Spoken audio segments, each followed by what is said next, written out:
ಹೀಗೆ ರಾಜ್ಯದಲ್ಲಿ ಕಾವೇರಿಗಾಗಿ ಹೋರಾಟಗಳೇನೋ ನಡೆಸಿದ್ದಾವೆ. ರಾಜ್ಯ ಸರ್ಕಾರವೂ ಕೂಡ ಸುಪ್ರೀಂ ಕೋರ್ಟ್ನ ಕದ ತಟ್ಟಿದೆ. ತಮಿಳುನಾಡಿನವರು ಸಲ್ಲಿಸಿದಂತಹ ಅರ್ಜಿ ವಿಚಾರಣೆಗೆ ಸುಪ್ರೀಂ ಕೋರ್ಟ್ ಸಮ್ಮತಿಯನ್ನು ನೀಡಿದೆ. ಹೀಗಾಗಿ ಕರ್ನಾಟಕದ ಪರವಾಗಿ ಸರ್ಕಾರ ಪ್ರತ್ಯುತ್ತರವನ್ನು ಸಲ್ಲಿಸಿದೆ. ಕಾವೇರಿ ನೀರನ್ನು ತಕ್ಷಣ ಬಿಡುಗಡೆ ಮಾಡಬೇಕು ಅಂತ ಸ್ಟಾಲಿನ್ ನೇತೃತ್ವದ ಡಿಎಂಕೆ ಪಕ್ಷ ರೈತರ ಪರವಾಗಿ ಮೊದಲು ಸುಪ್ರೀಂ ಕೋರ್ಟ್ಗೆ ಅರ್ಜಿಯನ್ನು ಸಲ್ಲಿಕೆ ಮಾಡಿತು. ಅದಾದ ಮೇಲೆ ತಮಿಳುನಾಡಿನ ಮುಖ್ಯಮಂತ್ರಿ ವಿಜಯ್ ಅವರ ಸರ್ಕಾರವೂ ಕೂಡ ನೀರು ಬಿಡಬೇಕು ತಮಿಳುನಾಡಿಗೆ ಅಂಥೇಳಿ ಆದೇಶ ಮಾಡುವಂತೆ ಸುಪ್ರೀಂ ಕೋರ್ಟ್ನ ಮೊರೆ ಹೋಗಿದ್ರು. ನಾಳೆಯೇ ಈ ಅರ್ಜಿಗಳ ವಿಚಾರಣೆ ನಡೀಬೇಕಾಗಿತ್ತು. ಆದರೆ ನ್ಯಾಯಮೂರ್ತಿ ವಿಕ್ರಮ್ನಾಥ್ ಅವರಿಗೆ ಅನಾರೋಗ್ಯ ಇರೋದರಿಂದಾಗಿ ಅರ್ಜಿ ಮುಖ್ಯ ನ್ಯಾಯಮೂರ್ತಿ ಸೂರ್ಯಕಾಂತ್ ಮತ್ತು ನ್ಯಾಯಮೂರ್ತಿಗಳಾಗಿರುವಂತಹ ಜೋಯ್ಮಲ್ಯ ಬಾಗ್ಚಿ ಹಾಗೂ ವಿ ಮೋಹನ್ ಅವರ ಪೀಠಕ್ಕೆ ವರ್ಗಾವಣೆಯಾಗಿದೆ. ಆಗಸ್ಟ್ 17 ಸೋಮವಾರ ಅರ್ಜಿ ವಿಚಾರಣೆ ನಡೆಸುವುದಾಗಿ ಸುಪ್ರೀಂ ಕೋರ್ಟ್ನ ತ್ರಿಸದಸ್ಯ ಪೀಠ ಈಗಾಗಲೇ ಹೇಳಿದ್ದು, ಅವತ್ತು ಈ ಅರ್ಜಿಯ ವಿಚಾರಣೆಗೆ ಬರಲಿದೆ. ಇನ್ನು ಅತ್ಯಾಚಾರ ಕೇಸ್ನ ಅಪರಾಧಿ ಮಾಜಿ ಸಂಸದ ಪ್ರಜ್ವಲ್ ರೇವಣ್ಣ ಬುದ್ಧಿ ಕಲಿಯುವ ಯಾವ ಲಕ್ಷಣಗಳು ಕೂಡ ಕಾಣ್ತಿಲ್ಲ ಅನ್ನುವಂಥದ್ದು ಈಗ ಗೋಚರಿಸ್ತಾ ಇದೆ. ಯಾಕಂದರೆ ಜೀವಾವಧಿ ಶಿಕ್ಷೆಗೆ ಒಳಗಾಗಿರ್ತಕ್ಕಂತಹ ಪ್ರಜ್ವಲ್ ರೇವಣ್ಣ ಇನ್ನೂ 2 ಕೇಸ್ಗಳಲ್ಲಿ ಈ ಪ್ರಜ್ವಲ್ ರೇವಣ್ಣ ವಿರುದ್ಧ ಶಿಕ್ಷೆ ಪ್ರಕಟ ಆಗಿಲ್ಲ. ಹಾಗಿದ್ರೂ ಬುದ್ಧಿ ಕಲಿಯದ ಪ್ರಜ್ವಲ್ ರೇವಣ್ಣ ಜೈಲಲ್ಲಿ ಬಿಂದಾಸ್ ಜೀವನ ನಡೆಸ್ತಾ ಇರುವಂಥದ್ದು ಪತ್ತೆಯಾಗಿದೆ. ಫೋನ್ಗಳು, ಪೆನ್ ಡ್ರೈವ್ಗಳು ಪ್ರಜ್ವಲ್ ಬ್ಯಾರಕ್ನಲ್ಲಿ ಸಿಸಿಬಿ ಪೊಲೀಸರು ಸೀಸ್ ಮಾಡಿದ್ದಾರೆ.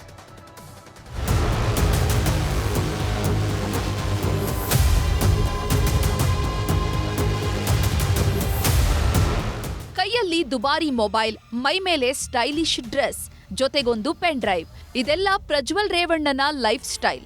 ಜೈಲಲ್ಲಿ ನಾನು ಮಾಡಿದ್ದೇ ದರ್ಬಾರ್ ಅಂತಿದ್ದವನಿಗೆ ನಿನ್ನೆ ಪೊಲೀಸರು ಶಾಕ್ ಕೊಟ್ಟಿದ್ದಾರೆ. ಸಿಸಿಬಿ ಪೊಲೀಸರು ಹಾಗೂ ಜೈಲಾಧಿಕಾರಿಗಳು ರೇಡ್ ಮಾಡಿ ಕರ್ಮಕಾಂಡ ಬಯಲಿಗೆಳೆದಿದ್ದಾರೆ. ರೇಡ್ ವೇಳೆ ಪ್ರಜ್ವಲ್ ಬ್ಯಾರಾಕ್ನಲ್ಲಿದ್ದಂಥ ಬಟ್ಟೆಗಳ ನಡುವೆ ಮೊಬೈಲ್ ಮತ್ತು ಪೆನ್ ಡ್ರೈವ್, ಚಾರ್ಜರ್ ಹಾಗೂ ನೀಲಿ ಬಣ್ಣದ ಪಾಕೆಟ್ ನೋಟ್ಬುಕ್ ಪತ್ತೆಯಾಗಿದೆ.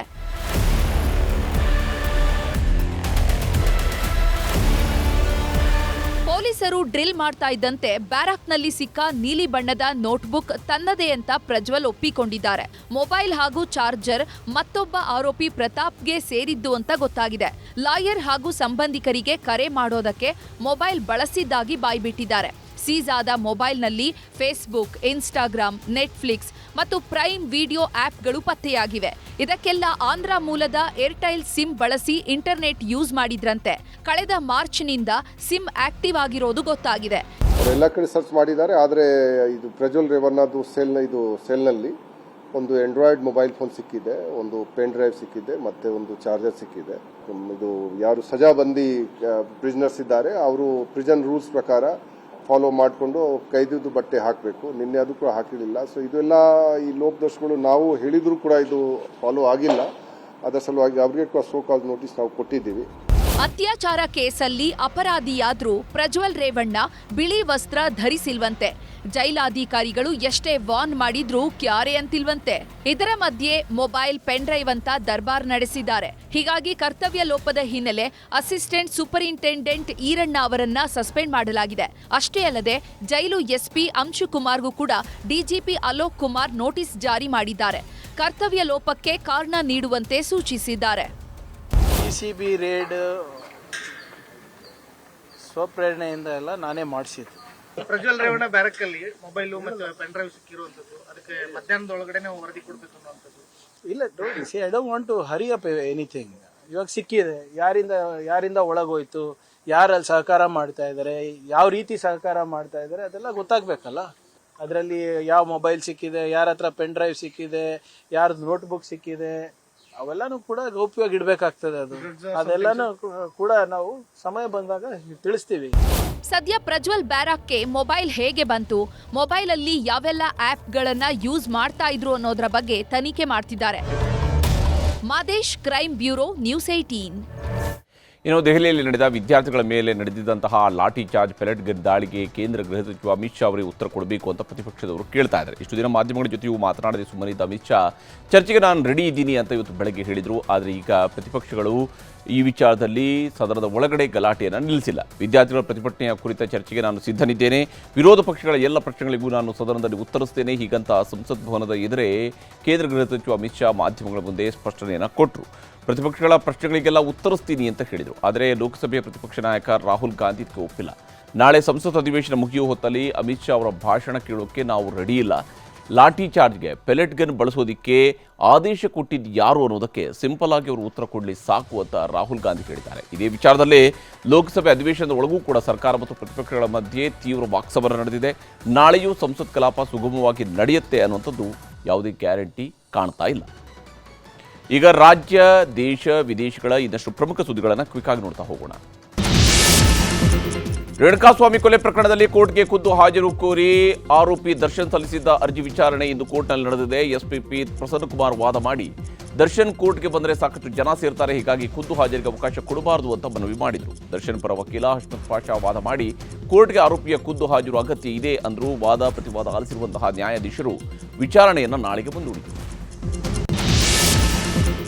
ಓಲಾ, ಊಬರ್, ರ್ಯಾಪಿಡೋ ಸಂಸ್ಥೆಗಳು ಸರ್ಕಾರ ನಿಗದಿ ಮಾಡಿರುವ ದರಕ್ಕಿಂತ ಹೆಚ್ಚಿನ ದರ ವಸೂಲಿ ಮಾಡುತ್ತಿರುವ ಆರೋಪ ಕೇಳಿಬಂದಿದೆ. ಹೀಗಾಗಿ ಸಾರಿಗೆ ಇಲಾಖೆ ಎಚ್ಚರಿಕೆ ನೋಟಿಸ್ ಅನ್ನು ಕೊಟ್ಟಿದೆ. 7 ದಿನಗಳ ಒಳಗೆ ಸೂಕ್ತ ಉತ್ತರ ನೀಡದಿದ್ದರೆ ಓಲಾ, ಊಬರ್, ರ್ಯಾಪಿಡೋ ಲೈಸೆನ್ಸ್ ರದ್ದು ಮಾಡುವುದಾಗಿ ಸೂಚನೆ ನೀಡಿದೆ. ರಾಜ್ಯದಲ್ಲಿ ಟ್ಯಾಟೂ ಶಾಪ್ಗಳಿಗೆ ಕಡಿವಾಣ ಹಾಕೋದಕ್ಕೆ ಡ್ರಗ್ ಕಂಟ್ರೋಲ್ ಬೋರ್ಡ್ ಹಾಗೂ ಆರೋಗ್ಯ ಇಲಾಖೆ ಮುಂದಾಗಿದೆ. ಟ್ಯಾಟೂನಿಂದ HIV, ಚರ್ಮ ಕ್ಯಾನ್ಸರ್ ಹಾಗೂ ಚರ್ಮ ರೋಗಗಳು ಬರ್ತಿವೆ. ಇದರಿಂದಾಗಿ ಟ್ಯಾಟೂ ಶಾಪ್ಗಳಿಗೆ ಹೊಸ ಮಾರ್ಗಸೂಚಿ ಹೊರಡಿಸಿ ಕಡಿವಾಣ ಹಾಕಲು ಆರೋಗ್ಯ ಇಲಾಖೆ ಸಜ್ಜಾಗಿದೆ. ಬೆಂಗಳೂರಿನಲ್ಲಿ ಆಹಾರ ಇಲಾಖೆ ಅಧಿಕಾರಿಗಳ ದಾಳಿ ಮುಂದುವರೆದಿದೆ. ನಂದಿನಿ ಮಳಿಗೆಗಳ ಮೇಲೂ ಅಧಿಕಾರಿಗಳು ದಾಳಿಯನ್ನು ನಡೆಸಿ ಪರಿಶೀಲನೆ ಮಾಡಿದ್ದಾರೆ. ಮಳಿಗೆಯಲ್ಲಿರುವಂತಹ ಹಾಲು, ಮಜ್ಜಿಗೆ, ಹಾಲಿನ ಉತ್ಪನ್ನಗಳನ್ನು ಪರಿಶೀಲನೆ ನಡೆಸಿದ್ದಾರೆ. ಹಾವೇರಿ ಜಿಲ್ಲೆಯ ನರೇಗಲ್ ಸರ್ಕಾರಿ ಶಾಲೆಯಲ್ಲಿ ಆಘಾತಕಾರಿ ಘಟನೆ ನಡೆದಿದೆ. ವಿದ್ಯಾರ್ಥಿಗಳಿಂದ ಕಟ್ಟಡ ಕಾಮಗಾರಿಗೆ ನೀರು ಹಾಕಿಸಲಾಗಿದೆ. ಶಿಕ್ಷಕರೇ ಮುಂದೆ ನಿಂತು ಶಾಲೆ ಮುಖ್ಯ ದ್ವಾರದ ಕಮಾನಿಗೆ ಮಕ್ಕಳಿಂದ ನೀರು ಹಾಕಿಸಿದ್ದಾರೆ. ಶಿಕ್ಷಕರ ವಿರುದ್ಧ ಕ್ರಮಕ್ಕೆ ಪೋಷಕರು ಒತ್ತಾಯಿಸಿದ್ದಾರೆ. ಹುಲಿ ಹಲ್ಲುಗಳು ಹಾಗೂ ಉಗುರು ಮಾರಾಟಕ್ಕೆ ಯತ್ನಿಸಿದ 3ರನ್ನು ಬಂಧಿಸಲಾಗಿದೆ. ಚಾಮರಾಜನಗರ ಜಿಲ್ಲೆ ಹರದನಹಳ್ಳಿ ಬಳಿ ಹುಲಿ ಸಂರಕ್ಷಣಾ ದಳ ಕಾರ್ಯಾಚರಣೆ ನಡೆಸಿ ಆರೋಪಿಗಳನ್ನು ಬಂಧಿಸಿದೆ. ಬಂಧಿತರಿಂದ ಹುಲಿಯ 4 ಕೋರೆ ಹಲ್ಲುಗಳು, 2 ದವಡೆ ಹಲ್ಲುಗಳು, 1 ಉಗುರು ಹಾಗೂ 1 ಆಟೋವನ್ನು ವಶಪಡಿಸಿಕೊಳ್ಳಲಾಗಿದೆ.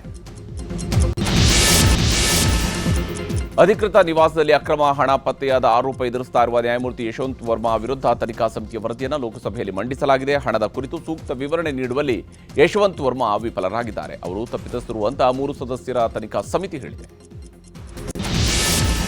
ಕೇಂದ್ರ ಸರ್ಕಾರದ ಲೋಕಸಭಾ ಕ್ಷೇತ್ರಗಳ ಪುನರ್ವಿಂಗಡಣೆ ಪ್ರಕ್ರಿಯೆಯ ವಿರುದ್ಧ ತಮಿಳುನಾಡು ವಿಧಾನಸಭೆಯಲ್ಲಿ ನಿರ್ಣಯವನ್ನು ಅಂಗೀಕರಿಸಲಾಗಿದೆ. ಪ್ರಸ್ತುತ ಇರುವ 543 ಕ್ಷೇತ್ರಗಳ ಆಧಾರದ ಮೇಲೆಯೇ ಮಹಿಳೆಯರಿಗೆ 33% ಮೀಸಲಾತಿಯನ್ನು 2029ರ ಲೋಕಸಭಾ ಚುನಾವಣೆಯಲ್ಲಿ ಜಾರಿಗೆ ತರಬೇಕು ಅಂತ ನಿರ್ಣಯದಲ್ಲಿ ಒತ್ತಾಯಿಸಲಾಗಿದೆ.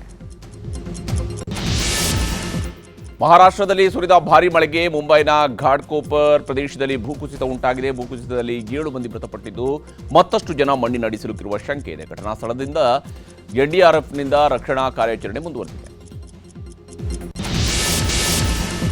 ದೇಶದ 14ನೇ ರಾಷ್ಟ್ರಪತಿಯಾಗಿ ಸೇವೆ ಸಲ್ಲಿಸಿದ್ದ ರಾಮನಾಥ್ ಕೋವಿಂದ್ ಅವರ ಜೀವನಾಧಾರಿತ ಆತ್ಮಕಥೆಯನ್ನ ಪ್ರಧಾನಮಂತ್ರಿ ಮೋದಿ ಅನಾವರಣ ಮಾಡಿದರು. ಈ ವೇಳೆ ಮಾತನಾಡಿದ ಪ್ರಧಾನಿ ಮೋದಿ, ರಾಮನಾಥ್ ಕೋವಿಂದ್ ಜೀವನ ಯಾನವು ಭಾರತದ ಯುವ ಜನತೆಗೆ ದೊಡ್ಡ ಪ್ರೇರಣೆಯಾಗಿದೆ ಎಂದು ಬಣ್ಣಿಸಿದರು. ಜಿಂಬಾಬ್ವೆಯ ಕರಿಬಾ ಸರೋವರದಲ್ಲಿ ದೋಣಿ ಮಗುಚಿ 15 ಮಂದಿ ಮೃತಪಟ್ಟಿದ್ದು 27 ಜನ ನಾಪತ್ತೆಯಾಗಿದ್ದಾರೆ. ಸಾಮರ್ಥ್ಯ ಮೀರಿ ದೋಣಿಯಲ್ಲಿ ಪ್ರಯಾಣಿಕರನ್ನ ಕರೆದೊಯ್ಯಲಾಗಿತ್ತು ಎನ್ನಲಾಗಿದೆ. ಪಾಕಿಸ್ತಾನದ ಮಾಜಿ ಪ್ರಧಾನಿ ಇಮ್ರಾನ್ ಖಾನ್ ಜೈಲಿನಲ್ಲೇ ಮೃತಪಟ್ಟಿದ್ದಾರೆ ಎಂಬ ವದಂತಿ ಹರಡಿದೆ. ಇಮ್ರಾನ್ ಖಾನ್ ಮೃತಪಟ್ಟಿರುವ ಬಗ್ಗೆ ನನಗೆ ಅಧಿಕಾರಿಗಳು ಹೇಳಿದ್ದಾರೆ ಎಂದು ಪಾಕಿಸ್ತಾನದ ಪತ್ರಕರ್ತ ವಜಾಹತ್ ಖಾನ್ ಸಂದರ್ಶನವೊಂದರಲ್ಲಿ ಹೇಳಿದ್ದಾರೆ. ಆದರೆ ಇಮ್ರಾನ್ ಖಾನ್ ಜೀವಂತವಾಗಿದ್ದಾರೆ ಅಂತ ಜೈಲು ಆಡಳಿತ ಮಂಡಳಿ ಈ ವದಂತಿಯನ್ನು ತಳ್ಳಿಹಾಕಿದೆ. ಯೆಮೆನ್ನ ಬಾಬ್ ಅಲ್ ಮಂದೇಬ್ ಜಲಸಂಧಿ ಬಳಿಯಲ್ಲಿ ಈಜಿಪ್ಟ್ನ ತಿಹಾಮಾ ಸರಕು ನೌಕೆಯ ಮೇಲೆ ಹೌತಿ ಬಂಡುಕೋರರು ದಾಳಿ ನಡೆಸಿದ್ದಾರೆ. ಕನಿಷ್ಠ 6 ಮಂದಿ ಈ ದಾಳಿಯಲ್ಲಿ ಮೃತಪಟ್ಟಿದ್ದಾರೆ. ದಕ್ಷಿಣ ಅಮೆರಿಕದ ಕೊಲಂಬಿಯಾದಲ್ಲಿ ಸಂಭವಿಸಿದ ಭೀಕರ ಭೂಕಂಪಕ್ಕೆ ಬಲಿಯಾದವರ ಸಂಖ್ಯೆ ಏರ್ತಾನೆ ಸಾಗಿದೆ. 225ಕ್ಕೂ ಹೆಚ್ಚು ಮಂದಿ ಮೃತಪಟ್ಟಿದ್ದು 900ಕ್ಕೂ ಹೆಚ್ಚು ಮಂದಿ ಗಾಯಗೊಂಡಿದ್ದಾರೆ. 3000ಕ್ಕೂ ಹೆಚ್ಚು ಜನರು ಪತ್ತೆಯಾಗಿಲ್ಲ. ಹಾನಿಗೊಳಗಾದ ಕಟ್ಟಡಗಳ ಅವಶೇಷಗಳ ಅಡಿಯಲ್ಲಿ ಶೋಧ ಕಾರ್ಯಾಚರಣೆ ಮುಂದುವರೆದಿದೆ.